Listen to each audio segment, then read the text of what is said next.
소리로 사사기 6장 15절 봉독하겠습니다. 그러나 기드온이 그에게 대답하되 오 주여 내가 무엇으로 이스라엘을 구원하리이까 보소서 나의 집은 므낫세 중에 극히 약하고 나는 내 아버지 집에서 가장 작은 자니이다 하니 아멘. 오늘 설교 제목은 극히 약하고라는 제목으로 말씀 증거하겠습니다. 오늘 본문은 아시는 것처럼 사사 시대가 배경인 사사기입니다. 성경 사사기에서 사사들이 주인공으로서 이중 말씀 지문을 통해 가장 많이 노출된 사람은 이 사사 기드온과 삼손이라고 이렇게 볼 수 있겠습니다. 기드온은 이스라엘에서 약 40년간 사사로 활약했다 보여집니다. 여호와의 사사가 이제 기드온에게 찾아옵니다. 주님이 너 기드온과 함께한다 말하면서 이제 기드온을 사용하시고자 합니다. 방금 읽었던 본문 말씀처럼 기드온이 한 발 뺍니다. 나는 가장 작은 자니이다. 므낫세 중에 극히 약한 가문이라고 기드온은 말합니다. 여기에 더해 기드온 자신은 자신이 가장 작은 자라 말하면서 한 발 뺍니다. 겸손이라고 볼 수 있겠습니다. 또 주님 앞에서 떨리는 마음으로 자신을 낮춘 기드온이라고 볼 수도 있겠습니다. 어찌되었건 주님은 기드온을 찾아왔고 기드온을 쓰시고자 합니다. 기드온은 여기에 하나님 앞에서 자신을 낮추는 겸손함, 또 그 은혜 가운데 자신의 그 미천한 그 모습을 솔직히 고백하는 기드온을 만나게 됩니다. 사실상 우리 모든 인간은 다 미약한 자입니다. 나의 손으로 구원할 수도 없고 구원의 끈을 놓을 수도 없고 주님께 택함 받은 자는 내가 아무리 거부한다 하더라도 언젠간 주님께 사로잡히는 인생의 삶이 되고 그렇지 않은 자들도 있습니다. 그것처럼 우리 사랑하는 성도님들, 자녀들, 후손들 가운데 주님께서 붙잡아 주시면 지금의 모습이 좀 연약해 보이고 믿음이 조금 약해 보여도 큰 믿음의 용사될 줄 믿습니다. 주님은 사사 시대에 맞추어서 사사 기드온을 사용하셨습니다. 또 각 시대에 맞추어서 하나님은 사람들을 사용하십니다.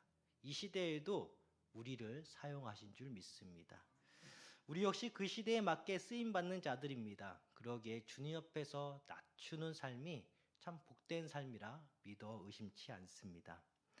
기드온이 등장하는 시대적 상황, 다 아시는 것처럼 반복되는 제약들로 말미암아 주님은 이스라엘 백성들을 이 미디안 족속에게 약 7년 동안 사로잡히게 하셨다 합니다. 그 사로잡힘이 얼마나 심한지요. 이스라엘 사람들 중에서는 산속으로 들어가 삶을 연명하는 사람도 있었던 것으로 보입니다. 오늘 본문 맨 첫 번째 구절 사사기 6장 1절과 2절을 보니까 이스라엘 자손이 또 여호와의 목전에 악을 행하였으므로 여호와께서 7년 동안 그들을 미디안의 손에 넘겨주시니 미디안의 손이 이스라엘을 이긴지라 이스라엘 자손이 미디안으로 말미암아 산에서 웅덩이와 굴과 산성을 자기들을 위하여 만들었으며 이게 방어의 목적도 있고요. 또 일부는 저 산 깊숙이 가서 대적이 없는 곳에 홀로 살았던 자들도 있었다 보여집니다. 미디안 족속이 누구일까? 아브라함의 형통으로 보자면 아브라함의 후처 구드라의 자손 중 한 족속임을 알 수 있습니다. 창세기 25장 1절과 2절 보니까 아브라함이 후처를 맞이하였으니 그의 이름은 구드라라. 그가 시므랑과 욕상과 무당과 미디안과 이수박과 수아를 낳고 이렇게 봤을 때 미디안 족속은 아브라함의 생물학적 혈통 후손임을 알 수 있습니다. 물론 약속의 자녀들은 아닙니다. 이 미디안 족속 출애굽 당시 이스라엘 백성들이 모압 평지에서 진을 쳤을 때 이 발락이 이 발람에게 부탁을 합니다. 이스라엘 백성들 저주 좀 해주세요. 이렇게 부탁하는데 이 부탁의 말을 전한 자들이 이 모압 족속과 미디안 족속이었습니다. 민수기 22장 7절 보니까 이 모압 장로들과 미디안 장로들이 손에 복채를 가지고 떠나 발람에게 이르러 발락의 말을 그에게 전하매라고 나옵니다. 이렇듯 미디안 족속은 혈통적으로는 이제 아브라함의 후초를 통하여 나타난 족속인데 동시에 이스라엘 백성들과는 그렇게 친해 보이는 관계는 아닌 것 같습니다. 좋은 관계는 아니었다라고 보여집니다. 반복되는 제약 가운데 있는 이스라엘 백성들을 깨우치기 위하여 또 구원으로 인도하시기 위하여 미디안 족속 이번에도 사용하신 하나님을 만나보게 됩니다. 우리 사랑하는 성도 여러분, 참 어려움이 있을 때 참 그 대상이 보입니다. 근데 그 너머에는 주님의 뜻이 있는 줄 믿습니다. 우리가 싸워야 될 대적은 악한 영, 그 악한 것들이지 그 눈에 바로 보이는 그 모든 것은 아니라고 보여집니다. 그래서 우리는 항상 주님을 생각하며 우리의 대적이 무엇인지 정확히 알아야겠습니다. 사랑이 많으신 주님은 미디안의 손에 넘겨줄 때 주더라도 다시금 이스라엘 백성들에게 기회를 주십니다. 사람을 통하여 또 한 번 살려내고자 하십니다. 사사기 6장 6절과 7절 보니까 이스라엘이 미디안으로 말미암아 궁핍함이 심한지라 이에 이스라엘 자손이 여호와께 부르짖었더라. 이스라엘 자손이 미디안으로 말미암아 여호와께 부르짖었으므로 이렇게 나옵니다. 이렇게 보면은 참 출애굽 당시 이스라엘 백성들을 다시 한번 연상케 합니다. 참 어렵고 힘들 때 부르짖었고 주님께서 모세를 통하여 이스라엘 백성들을 출애굽시켰습니다. 오늘 본문 가운데도 워낙 궁핍함이 심하니까 워낙 그 어려움이 크니까 부르짖었습니다. 이스라엘 백성들이. 그래서 다시 한번 기드온이라는 사람을 통하여 다시 살려내고자 합니다. 이번에는 기드온이라는 사람 이제 쓰시고자 하는데 이 주님께 쓰임 받은 사사 기드온을 살펴보면서 우리 가정과 함께 이 성도님들 각자가 주님께 쓰임 받는 삶이 되시기를 소망합니다. 세 가지 살펴보겠습니다. 첫 번째는 내가 반드시 너와 함께 하리니라는 것입니다. 사사기 6장 16절 보니까 내가 반드시 너와 함께 하리니 네가 미디안 사람 치기를 한 사람을 치듯 하리라 하시니라 나옵니다. 하나님은 기드온에게 분명히 말씀하셨습니다. 내가 너와 함께 한다. 주님이 나와 함께 있는 증거, 함께 한다는 증거, 바로 선과 악을 분별한다라는 것입니다. 선이신 하나님이 나에게 찾아오십니다. 그리고 나와 함께 하신다는 것, 그 선하신 하나님은 바로 우리에게 선과 악을 분별하라고 말씀해 주듯 합니다. 주님의 편인 선, 그리고 주님의 반대편의 악을 구별하고 분별할 줄 아는 것이야말로 이 주님과 함께 동행하는 삶이요, 주님께 쓰임받는 삶이요, 주님께 더욱더 귀하고 거룩하고 좋고 선하게 쓰임받는 인생이라 말할 수 있겠습니다. 앞에서 언급했듯이 분명히 이 기드온 입장에서 대적은 미디안입니다. 하지만 그 이면에는 이스라엘 백성들의 반복된 제약이 있었습니다.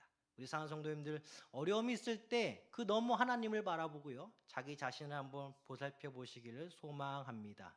물론 앞에 있는 그 사람 도구일 수 있습니다. 그 환경이 도구일 수 있습니다. 또 악한 대적이 그 사람을 움직일 수 있습니다. 그때마다 그 저편에 있는 선하신 나와 함께 하신 하나님을 바라보며 나를 돌아보시기를 다시 한번 소망합니다. 그래서 주님께 쓰임받는 사람들의 특징이 무엇일까? 이러한 일이 왜 일어났을까? 이러한 일이 왜 일어났을까? 단순히 시험일까? 아니면 나를 돌아보라는 주님의 사인일까? 아니면 나도 모르게 반복되는 제약이 있을까? 하나님이 나에게 요구하시는 것이 무엇일까? 혹시 주님 앞에서 내가 부족한 것이 무엇일까? 주님이 약속하신 그것을 향해 지금까지 잘 달려왔는데 혹시나 내가 빠뜨린 것이 무엇일까? 라고 계속해서 자신을 돌아보는 것, 이것이 바로 주님께 쓰임받는 사람 중에 특징 중 하나일 줄 믿습니다. 주님의 대적, 믿음의 대적, 신앙의 대적의 대상이 누구인지 정확히 파악하며 나아가는 것이 바로 우리들의 의무입니다. 선하게 쓰임받는 사람들의 특징 중 하나입니다. 당시 기드온의 입장에선 대적해야 될 대상은 미디안 맞습니다. 동시에 이스라엘 백성들로 하여금 회개해야 하는 삶이어야 됩니다. 미디안은 이스라엘 백성들이 씨를 뿌려 농사를 시작할 때쯤 와서 다 해짓고 감으로써 이스라엘 백성들이 양식 얻는 삶을 방해하였습니다. 사사기 6장 3절과 4절 보니까 이스라엘이 파종할 때면 미디안과 아멜렉과 동방 사람들이 치러 올라와서 진을 치고 가사에 이르도록 토지 소산을 멸하여 이스라엘 가운데 먹을 것을 남겨두지 아니하여 양이나 소나 나귀도 남기지 아니하니라고 나옵니다. 그러니까 씨를 뿌려 농산물을 지으려고 하면은 다 와서 해짓고 가는 거예요. 그러니까 항상 궁핍하죠, 이스라엘 백성들 입장에서. 참 미디안 사람들이 참 너무합니다. 이스라엘 대적 미디안, 이스라엘의 양식 얻는 가정을 방해함으로써 이스라엘로 하여금 궁핍하게 하였습니다. 근데 그 가정 가운데 이스라엘 백성들이 주님께 손을 들고 항복했어요. 부르짖었습니다. 즉 미디안은 이스라엘 입장에서 악이었습니다. 이렇게 대적이 누구인지 악이 무엇인지 정확히 인식하는 것 중요하며 동시에 나의 삶 가운데 진정한 도움은 주님이시다라고 하며 두 손 들고 올라오는 우리가 되시기를 소망합니다. 그러면 대적도 물리쳐지고요. 하나님께 손을 들어 기도한 만큼, 주님께 무릎 꿇고 기도한 만큼, 간절히 기도한 만큼 우리 삶의 풍족함이 다시 이루어질 줄 믿습니다. 이렇게 대적과 악을 분명히 구별해야 되고 또 우리에게 정말 도움을 주시는 주님을 분명히 인식하여서 우리는 항상 신앙생활을 행복하게 이루어 나가야 됩니다. 오늘 본문 16절을 보면 반드시 너와 함께하니라고 합니다. 어려운 가운데서도 두 손 들고 오시는 우리가 되길 소망합니다. 주님은 우리의 필요에 따라 있어주는 분이라기보다는 반드시 함께 하신다는 말씀과 약속으로 있어주시는 분임을, 평생 내 곁에 있어주신 분임을 우리 오늘 다시 한번 확인하며 믿고 나아가야겠습니다. 사사로 임명받기 전 겸손함으로 사사 기드온은 한 발 물러섰습니다. 오늘 본문 말씀 그대로입니다. 주님은 사사 기드온의 마음을 붙잡아 주십니다. 앞으로 할 일을 분명히 말씀해 주십니다. 네가 미디안 사람 치기를 한 사람을 치듯 하리라. 그렇습니다. 주님과 함께하는 자는 분명히 내가 앞으로 해야 할 일을 주님으로부터 명령받습니다. 무조건 앞으로 나가라는 주님의 명령이 아닙니다. 무엇을 해야 할지 알려주십니다. 우리 사랑하는 성도 여러분, 정말 천국과 교회를 먼저 그의 나라와 그의 의를 생각할 때 그 마음에 오는 그 행동이 있습니다. 꼭 그렇게 기도할 때마다 이거 하라는 주님의 사인이 마음 가운데 기도하는 가운데 꼭 불을 일으킬 때가 있어요. 그때 그거 하시길 소망합니다. 주님이 주신 뜻이에요. 교회를 생각하면서 정말 천국을 생각하면서 하나님을 위해서 우리 교회를 위해서 무엇을 할까 계속 기도하는 가운데 그 성원한 양심 가운데 주님께서 은혜 주시고 성령께서 나의 기도를 붙들어 주시고 나로 하여금 계속해서 기도 나오게 하는 그것, 계속해서 잊기 싫어도 잊어버리려고 하더라도 잊어지지 않는 그 행동, 바로 선한 행동입니다. 이 많은 대적들 미디안들을 물리치는 데 있어서 한 사람을 치듯 한다고 말씀하신 것, 정말 대적 미디안 족속으로 하여금 약하게 만드신다는 의미도 있겠지만 또 다른 한편으로 보면 미디안 족속을 물리치게끔 그만큼의 권위와 능력을 기드온에게 부여주신다는 약속의 말씀으로도 보여집니다. 그렇습니다, 사랑하는 성도 여러분. 우리가 정말 무엇을 하고자 할 때 주님의 뜻이라면 우리가 아무리 못한다 해도 그것을 할 수 있게끔 주님께서 능력을 부어주십니다. 참 신기하죠. 참 이것이 은혜입니다.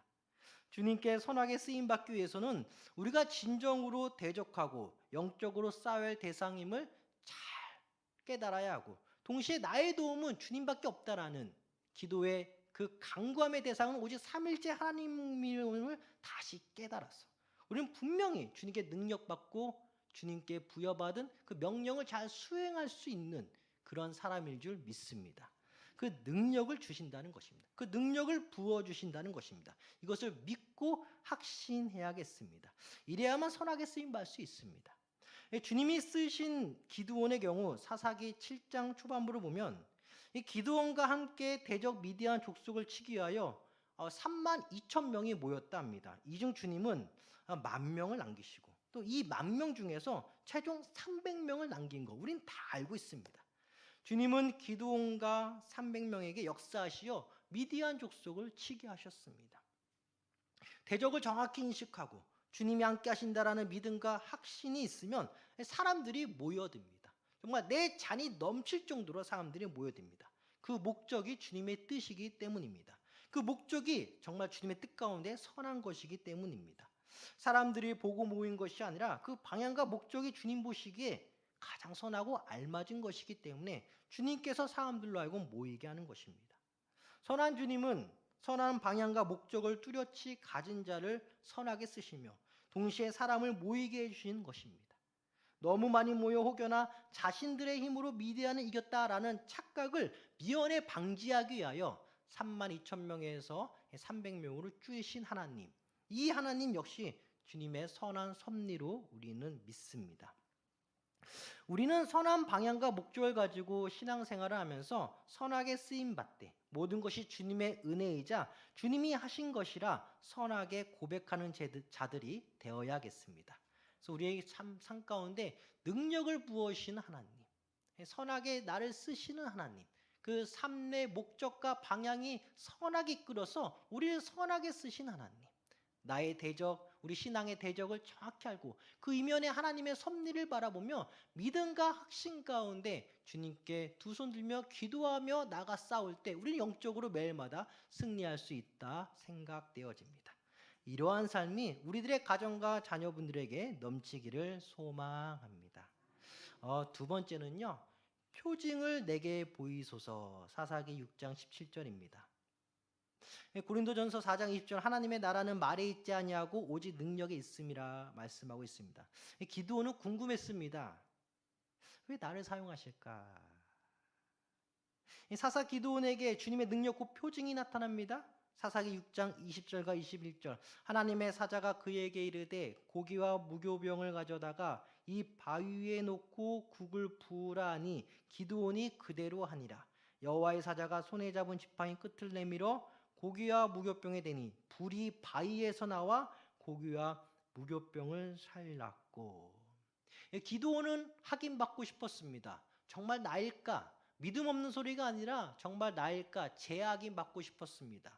이때 주님께서는 표징을 보여주시는데 그 음식물 가운데 바위에서 불이 나와 다 사르게 하셨습니다. 이러한 구약 성경의 표징 사건은 우리로 하여금 이 말씀 구절이 생각나게도 하는 것 같아요. 예배소서 5장 10절 보니까 주께 기쁘시게 할 것이 무엇인가 시험하여 보라. 시험하여 보라. 우리 신약 시대 우리 성도님들, 주님이 기뻐하신 것이 무엇일까? 정말 선한 은혜 가운데 선한 기쁘신 뜻으로 주님의 그 마음을 기쁘게 해주고 싶은데 그 뜻이 하나님이 나에게만큼만 원하신 것이 무엇일까라고 했을 때 우리는 그것을 하나하나 말씀과 기도 가운데 하나하나 캐치하면서 행동으로 실천하면서 하나님이 정말 기뻐하시는지 하나하나 알아가는 것, 물론 시험이라는 표현을 했지만 하나하나 알아가는 그것이 바로 우리 신약시대 성도님들의 의무일 줄 믿습니다. 주께서 기쁘시게 할 것이 무엇인가 시험하여 보라. 기드온은 표징을 구하면서도 동시에 하나님의 사자에게 음식을 준비해 주었습니다. 기드온은 예물이라는 말을 언급하면서 하나님의 사자에게 음식물로 드리고자 했습니다. 음식물이지만 예물로서 주님께 드린 것이죠. 하나님의 사자에게 드릴 음식을 준비하였습니다. 사사기 6장 19절, 기드온이 가서 염소 새끼 하나를 준비하고 가루한 예바로 무교병을 만들고 고기를 소쿠리에 담고 국을 양푼에 담아 상수리나무 아래 그에게로 가져다가 드리매. 예물로서 음식물을 바쳤습니다. 이 음식물을 받은 하나님의 사자는 기드온 앞에서 표징을 보여주고 떠납니다. 사사기 6장 21절, 여호와의 사자가 손에 잡은 지팡이 끝을 내밀어 고기와 무교병에 대니 불이 바위에서 나와 고기와 무교병을 살랐고 여호와의 사자는 떠나서 보이지 아니한지라. 이 장면 흡사 이 모세를 떠올리기도 해요. 떨기나무 불 가운데서 주님께 쓰임 받을 것을 확인한 모세였습니다. 물론 모세는 불 가운데서도 타지 않는 떨기나무 가운데 주님을 만난 모세였습니다. 또 이와 반대로 기드온은 바위에서 갑작스럽게 불이 나와 음식을 사르는 것으로 그 표징을 삼았습니다. 엘리야 선지자 역시 하늘에서 불이 떨어져 바알을 섬기는 자들에게 살아계신 하나님을 증명하였습니다. 구약시대 하나님은 이 불을 통하여서 사람들에게 그 뜻을 또 하나님을 보여주셨습니다. 하나님의 나라는 능력이 있습니다. 이 능력은 때때로 재확인이 필요한 이 연약한 인간에게 표징이라는 것으로 오늘 본문 구약 성경에서 나타내 보였습니다. 이 신약적 관점에서는 오늘 본문에 나오는 표징을 이렇게도 확인할 수 있다 보여집니다. 계속 반복되는 얘기지만 에베소서 5장 10절 말씀 붙잡고 주님이 정말 나를 통해서 기뻐하신 일이 무엇일까? 기도와 말씀 가운데 찾아 하는 것. 그 가정과 결과를 정말 주님께서 내가 느낄 만큼, 내가 알 만큼 그 가정과 결과를 알게 해주신 하나님을 믿고 계속해서 우리는 주님이 기뻐하시는 무엇인가 계속 찾아야 된다는 것이죠. 그렇게 보여주는 양상을 통하여 주님의 선하고 기뻐하신 뜻을 내 삶 가운데 하나하나 찾아가는 것 중요하다. 어느 누군가는 이렇게 주님의 뜻을 찾아 행했을 때 나타나 보여지는 양상과 결과가 있을 것입니다. 어느 누군가는 저렇게 주님의 뜻을 찾아 행했을 때 나타나 보여지는 양상과 결과가 있을 것입니다. 나의 입장 강경에서 이렇게 보니 주님이 이러한 은혜를 주시는구나. 반대로 또 저렇게도 해봤는데 그건 마음만 무겁고 좀 별 의미가 없다. 이렇게 계속해서 확인해 나가는 것. 주님의 뜻이 무엇인가? 정말 나를 통해서 주님이 기뻐하시는 그 마음이 무엇인가? 행동이 무엇인가? 하나하나 계속 찾아가는 것. 이러한 초점을 주님께 맞추어서 주님이 기뻐하시는 그것을 찾아가는 것이야말로 신약적 관점에서의 표징을 구하고 확인하는 과정 중에 하나라 말할 수 있겠습니다. 각자에게 맞게 부어주시는 주님의 은혜를 사모하며 주님의 기쁘신 뜻이 무엇인지 찾아야 한다라는 것입니다. 오늘 본문에서 표징을 통하여 기드온은 자신이 사사로 부름받은 것을 재확인하였습니다. 우리가 구원받은 자인데, 정말 이 구원받은 자 내가 과연 하나님의 기쁘신 뜻을 어떻게 했을 때 하나님이 정말 그 기쁘신 뜻을 알고 우리가 행동하면서 어떻게 주님을 기쁘시게 할까? 그 행동 하나하나 찾아가는 것. 이렇게 찾을 때만에 나에게 맞는 직분과 위치를 주님께서 허락해 준 줄 믿습니다. 그 가운데 능력도 부어주시는 것이죠. 분명한 것은 나에게 능력 있다가 절대 아닙니다. 능력을 부어주시는 엘리야 선지에게 하늘에서 불이 떨어졌고 바위에서 불이 나오고 떨기나무 가운데 그 불 가운데서 떨기 나온 나무는 그대로 있고 우리가 절대적으로 하나님께 능력받아 살아가는 우리인 것입니다. 가정과 결과를 나타내 보여주신 오직 삼위일체 하나님의 은혜입니다. 표징을 통하여 기드온은 재차 확인하고 알았습니다. 주님의 뜻은 바로 나 기드온을 사사로 사용하시겠다라는 계획과 섭리를 알았습니다. 기드온의 재확인 믿음, 곧 자신이 진실로 주님께 사사로 쓰임받을 사람인지 확인하고자 하는 것, 절대 잘못된 것이 아니죠. 믿음이 없는 것이 아니죠. 확실함을 담보로 주님께 제대로 쓰임받기 위한 믿음의 소망으로 이어집니다. 기드온은 주님께 정말 귀하게 쓰임받았습니다. 사사기 21장 중 이 3장이 기드온 얘기입니다. 백분율로 보면 사사기 약 15%가 기드온 얘기예요.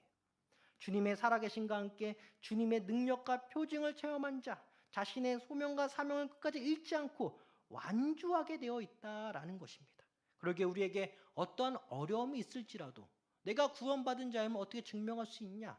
바로 하나님의 뜻이 정말 나에게 원하는 그 기쁘신 뜻이 무엇인지 하나님을 향해 달려가는 것. 어려움이 있지만 기도로서 해결받고 그 어려움을 해결받았으면 내가 정말 주님을 위해 무엇을 해야 되는가? 주님의 뜻이 나에게 정말 원하는 그 뜻이 무엇인가? 주님이 어떻게 하면 나의 어떠한 것을 통하여 기쁘게 받으시는가? 그것을 재차 확인해 나가는 것.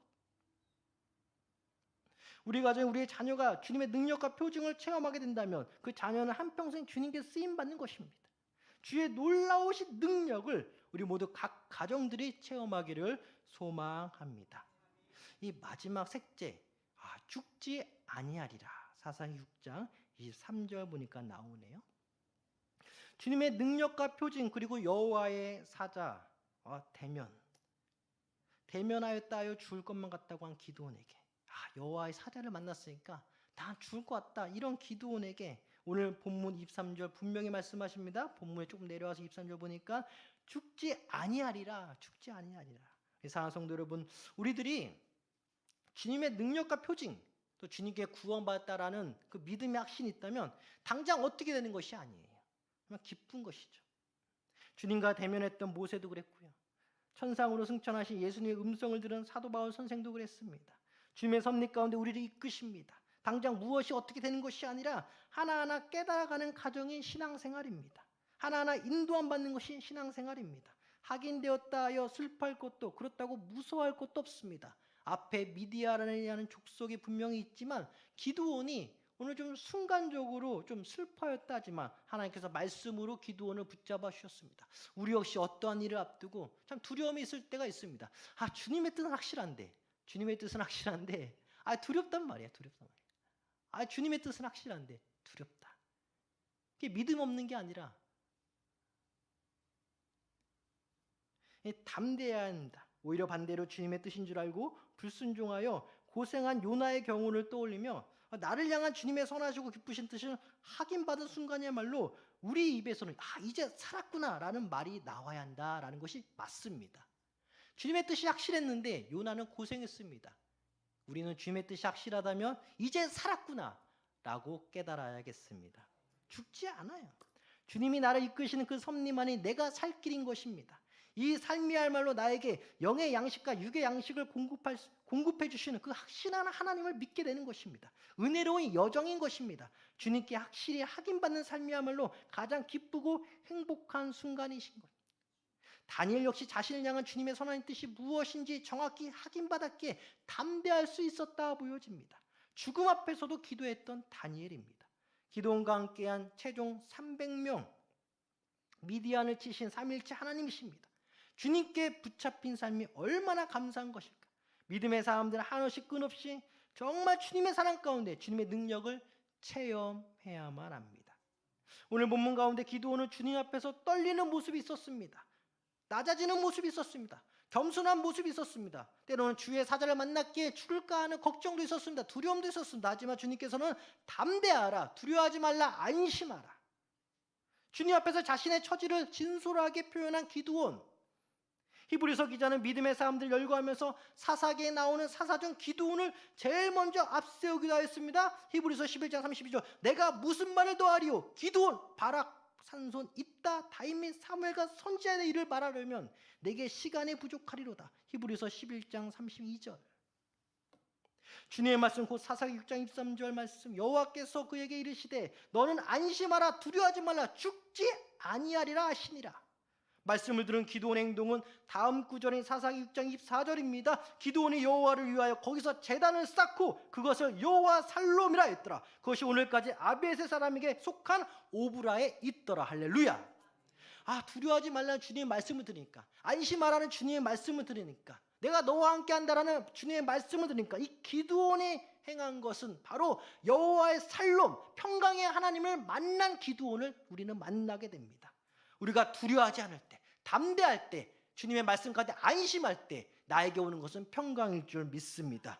여호와의 살롬, 곧 여호와는 평강이시다 고백한 기드온입니다. 주님께 쓰임받고 확인받는 삶이야말로 평강의 하나님을 만나는 것이 중요합니다. 이 고백을 기점으로 앞으로 미드온 족속과의 전쟁을 치르게 되는 그 가운데서 승리하게 되는 것이죠. 주님의 평강은 멀리 있는 것이 아니라 내가 앞으로 신앙인으로 살고자 하는 가운데 악한 영 곧 대적이 있고 치열한 영적 정쟁에 끊임없이 기다리고 있는 상황 가운데서도 주님께서 안심하라 두려워하지 말라 죽지 아니하라는 그의 말씀을 붙잡으면 우리에게 임하는 것은 바로 평강이라는 것입니다.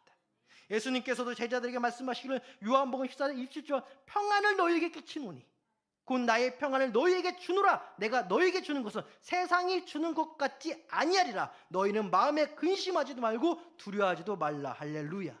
세상은 사랑하는 성도 여러분 평안을 준다 해도 그게 아무것도 아니에요. 순간적으로 그렇게 할 수 있어요. 아무것도 아니에요. 오직 주님만이 참 평안을 줄 믿습니다. 근데 이 평안이 언제 임하냐? 오늘 본문 가운데 보니까 주님이 나에게 원하시는 것을 요구하실 때 하겠지만 능력받아 하겠지만 그래서 순간 떨림이 있을 때 주님께서 나에게 말씀 가운데 두려워하지 말라. 그 말씀이 임하면 나에게 오는 것은 평강이라는 것입니다. 자신을 낮춘 기드온, 주님은 선하게 쓰셨습니다. 자신을 낮출 때 영적 대적의 대상이 보이죠. 방향과 목적을 올바를 때 선하게 쓰임받는 것입니다. 동시에 자신을 낮추는 자는 믿음의 제약인 작업을 하기도 합니다. 주님이 기뻐하시는 나의 삶의 양상이 무엇인지 이렇게도 해보고 저렇게도 해봅니다. 주님이 기뻐하시는 거 무엇일까? 자신을 낮출 때 평강의 하나님을 만나게 됩니다. 주님 앞에서 두렵고 떨 때 평강의 하나님은 임합니다. 주님 앞에서 두렵고 떨 때 안심하라, 두려워하지 말라, 내가 너와 함께하리라는 그 평강의 하나님이 우리에게 임합니다. 분명히 앞으로의 여정 녹록지 않다는 것 누구보다도 기드온은 알죠. 미디안과 이제 전쟁을 치러야 됩니다. 사랑하는 성도 여러분, 우리도 이제 이 세상이 참 전쟁 같은 삶입니다. 참 전쟁 같은 삶이에요. 그 녹록지가 않습니다. 때로는 마음이 정말 믿음이 있지만 마음이 참 어려울 때가 있어요. 그럴 때마다 주님께서 하시는 말씀 우리에게 내가 너와 함께하리라 두려워하지 말라. 그러면서 평강이 임하는 삶. 이 은혜가 우리 각 가정 가운데 영원히 있기를 소망합니다. 기도하겠습니다.